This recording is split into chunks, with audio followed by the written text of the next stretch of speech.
Yo, what is going on, everybody? It is Randeezus. Thank you so much for clicking on the video. Today we're going to be talking about Call of Duty Warzone Season 5 and a bunch of things that Infinity Ward brought us that we didn't know was coming. Everything in this list was not in the patch notes or the roadmap, but they are very important items nonetheless that you may or may not have noticed. I noticed a few of these right off the bat, but others were more revelations after playing for a few games. But without further ado, let's get right into it.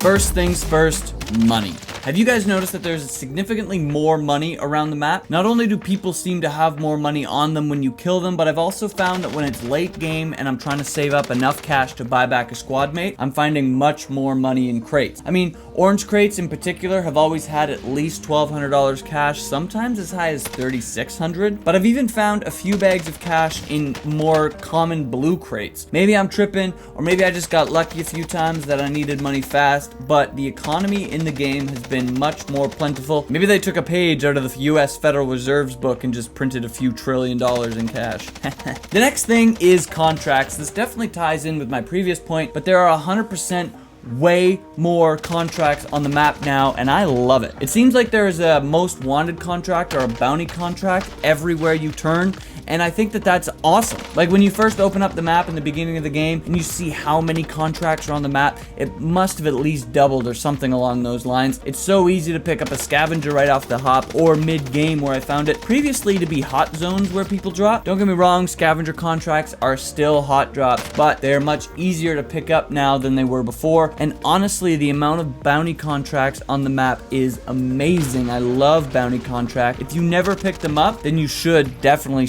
consider picking them up, because even if you don't go around and push an enemy team, just the added intel of knowing where another team is on the map can help you in your rotations and whatnot. Red key cards. Now these key cards are the same, I believe, from the beginning of season 3. They just open up bunkers 0 through 10, so you can get that extra loot, but it is something worth noting. They bring back these key cards into the game every once in a while, which is very interesting, honestly. Also, I definitely could be wrong, but I'm pretty sure there was a blue key card at some point that did the exact same thing. I don't know, I doubt that that would even mean anything, but it is definitely something. Obviously, these key cards were brought back because of the new stadium Easter egg, which I am in the process of making a video for, so subscribe if you want to see that. But yes, maybe the key card symbolizes that we need to take another look at Bunker 11. Quite possibly, maybe every bunker will have new secrets. I do know that if you go to one of the bunkers with the red key card, then there is an access code similar to the one at the stadium, but nobody has cracked that one quite yet. Time will tell on that one, but it's definitely on the way. This next one, like the more money one, is one of my favorite changes, and that is just new loot guns. I feel like they should switch these up more often, because to be honest, the amount of change that it brings is super refreshing. I love landing and picking up a new gun that I'm not quite used to. The AUG is a really cool gun to spawn on the ground, along with the new blue P90, different variants of the Bruin, and really everything. It's honestly one of the most simple things that Infinity Ward can do to the game that brings such a refreshing flair to it. The last one is more like beating a dead horse, but skill-based matchmaking. I feel like this will always be there, and I pray that Treyarch adds a ranked mode into Warzone when CoD 2020 finally comes out. I will finally be able to see if I'm actually good or bad. For now, I believe that I'm God tier, but I have a sneaking suspicion that I will be in Bronze 3. I'm not sure if skill-based matchmaking got buffed. I'm getting better, I'm getting worse, or I'm right where I've always been, but it seems like it's getting much more strict with each update that comes out. It's a shame that every single Call of Duty game has to have some part of it that you just hate. I think skill-based matchmaking is definitely more severe since Warzone Season 5 came out, but maybe I'm just getting better?